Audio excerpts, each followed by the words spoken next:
Dober dan, en prav lep kolesarski pozdrav. Danes sem po pošti dobil nov verižnik, namestili smo ga na trenažer, zmontiral sem gor svojo specialko in odpeljal prvo vožnjo. Danes je res vse tako super sovpadlo, zunaj je tako deževno vreme, 5 stopinj Celzija, jaz pa dobim obvestilo od DPD-ja, da so mi dostavili nov verižnik. Šel sem ga iskat, odprl in evo, tukaj je popolnoma sijoč, lep, krasen, tako da sem vse skupaj odnesel na svoj servis, tam so mi verižnik zmontirali in ko sem pripeljal domov, sem se odločil, zakaj pa ne bi izkoristil tega slabega vremena in vse skupaj usposobil tako, da bo delujoče. Trenažer sem postavil v dnevno sobo, to je zaenkrat začasna lokacija. Evo, tukaj so navodila za montažo, če imaš true axle. Tle imam element F in še element G. Vsak gre na eno stran in to bom zdaj jaz probal zmontirati.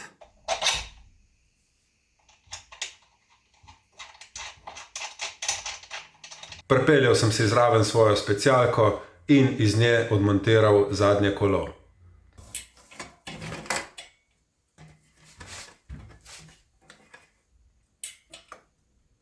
Ok, te bomo dali en karton od spodaj, da ne bo tako vse umazano od ketne. Pa dam na stojalce. Prva stvar, ki sem jo naredil potem, ko sem imel kolo že dol, je ta, da sem noter v čeljust disk zavore namestil tisto plastično zaščito, zato ker bi lahko pomotoma stisnil na zavoro, pistončki bi padli ven in potem bi kolo zelo težko namestil nazaj noter. Tukaj se moram res zahvaliti gledalcu Matjažu, ki mi je na YouTubeu to napisal v komentar, ker jaz sam na to sploh ne bi pomislil.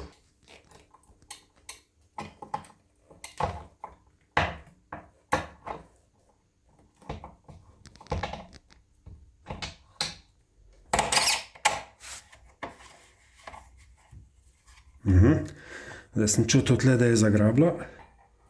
Evo. Potem, ko sem imel to narejeno, sem postavil še podstavek za sprednjo gumo. Zdaj dam od spredaj še to podlago za sprednje kolo. In razširil od zadaj tiste tace za večjo stabilnost trenažerja.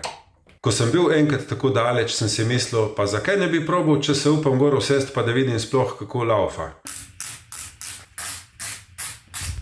Zdaj to ne gledati, ker sem oblečen v trenirki in po zadnji modi.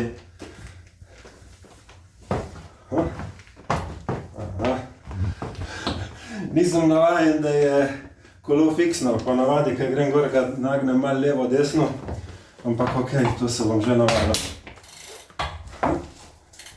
Ok. Nazaj se da. Naprej.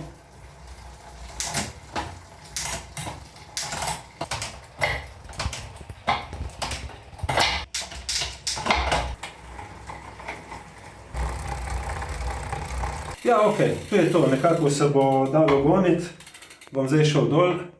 Evo, vidiš, lej, ko sem podzavestno sem stisnil zadnjo bremzo. Zdaj, če ne bi imel tiste zaščite noter v zavori, bi jo že zablokiral. Ok. Evo, tukaj fajn imam lih elektriko prav zraven, tako da ne bo treba tega kabla ne vem kam napeljevati. In tu se vklopiti le od zadaj. Hola. Nekaj bo. Za tale prvi preizkus sem se odločil, da si namestim aplikacijo MyWhoosh in to predvsem zaradi tega, ker je brezplačna. Nisem hotel izgubljati časa s tem, da bom ugotavljal, ali je boljši Zwift ali Ruvi ali kjera tretja aplikacija. V glavnem njihova spletna stran te najprej preusmeri na Google Play. Namestitev aplikacije je trajala približno 20 minut. To pa zaradi tega, ker je po sami namestitvi zahtevalo še, da se naložijo zemljevidi v približni velikosti 2,5 giga. Po namestitvi sem ustvaril svoj osebni profil in vnesel nekaj osebnih podatkov. Ko sem aplikaciji dovolil še uporabo Bluetootha, sta se telefon in trenažer povezala. MyWhoosh je bil pa kar naenkrat pripravljen za uporabo.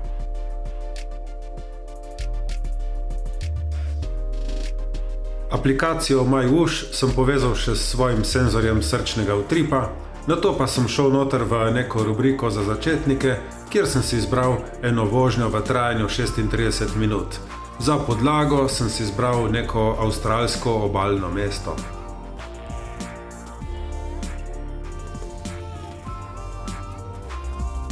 Ok, zdaj sem se lotil tle neko na hitro trening za pol urce, da malo sprobam to napravo. Zraven snemam tudi ekran telefona, tako da bom lahko vam pokazal, kako izgleda še to. Bom pa na koncu povedal, kako je vse skupaj izpadlo. Ne vem točno, kaj je narobe, ker jaz tukaj kar precej hitro vrtim, pa kaže, kot da se pelem 5 na uro. To moram preveriti, če nastavitve, kako je s tem. Bomo že pogruntali.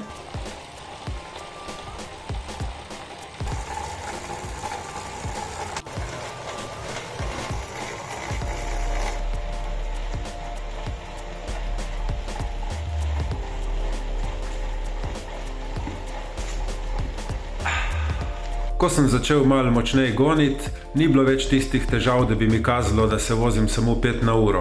Kljub temu pa nisem imel prav tistega občutka, da se na telefonu tej podatki dejansko odražajo glede na to, kakšne napore sem jaz vlagal v poganjanje.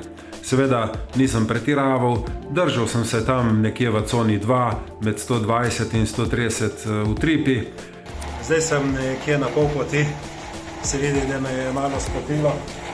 Ko se obrišem v rokavi in je ok. Danes sem se toliko v tej svoji neučakanosti odpravil na to kolesarjenje brez ventilatorja, tako da sem si zdaj odprl malo balkonska vrata, da ni prevroče. Ampak moram reči, da na tla ni padla še niti ena kapljica, tako da vseeno sem kolikor toliko natreniran, da se lahko vozim. Nekje proti drugi polovici sem tudi malo pospešil, pa sem šel med 130 in 140, ampak tako nekako sem se počasi prebijal skozi te avstralske ravnine. Ko sem po 36 minutah pripeljal v cilj, se mi je pokazal nekakšen povzetek moje vožnje, jaz sem pa to vse skupaj potem naložil na MyWhoosh, zato ker nisem imel vzpostavljene povezave s Stravo ali pa s kakšno drugo aplikacijo. Potem sem se še preko računalnika prijavil na MyWhoosh in tam sem najdel to mojo vadbo, ki sem si jo downloadal v obliki Fit datoteke in jo potem naložil na Stravo, kjer si jo boste lahko pogledali tudi vi, saj bom dal link od spodaj v opis videa. Na koncu bi bilo seveda prav, da povem neko svojo kratko oceno. Tista 36-minutna vožnja mi je minila zelo hitro. Kljub temu, da sem vozil sam in da nisem imel kakšne interakcije z drugimi kolesarji, se mi je zdelo, da je šlo mimo tik-tak. Nisem imel občutka, da bi se mi vleklo, bilo mi je pa precej vroče. Med vožnjo sem spil 2 bidona po 0,75 litra vode, kar pove kar precej o tem, kako ti je toplo, sploh tako v dnevni sobi. Tako da se občasno obrišem v rokave. Za čas vožnje sem ugasnil gretje v stanovanju, kakor ste videli, sem si malo tudi odprl balkonska vrata, ampak vseeno se kar precej spotiš. Tako da je pametno, če si najdeš neki prostor v stanovanju, ki je že tako hladen, mogoče dodaš še kakšen ventilator, da ti je vse skupaj potem lažje. Vožnja na trenažerju se mi je zdela precej glasna, pa mislim, da to ni kriv trenažer, ampak sam ta verižnik mogoče ni najboljša kvaliteta, glede na to, da sem ga dobil za 30 €, ali pa mogoče ni kaj pravilno uštelano glede na moj menjalnik. To bomo poskusili pogruntati in te šume čim bolj odpraviti. Moram pa reči, da vse skupaj, namestitev trenažerja in potem aplikacije, in glede na to, da sem vse skupaj dobil brezplačno, je potekalo res super gladko, odpeljal sem eno krasno vožnjo, tukaj praktično nimam nobenih pripomb. To je odlična zadeva za ravno take deževne dni, kakor so bili danes, tako da, če bi se kdo spraševal, ali se to splača nabaviti ali ne, glejte, jaz bom rekel tako, če po zimi nimate pogojev, da bi šli s kolesom na cesto, potem je to ena taka super zadeva, da malo gonite, da ostanete v kondiciji in se zraven malo zabavate. To je to, kaj ne rečem, to je moja današnja, tista najbolj pristna izkušnja, vse ste videli iz prve roke, v prvem poskusu, in če je to meni uspelo, lahko še komu drugmu. Jaz se vam bi res najlepše zahvalil za pozornost in se vidimo prihodnjič. Čau, čau!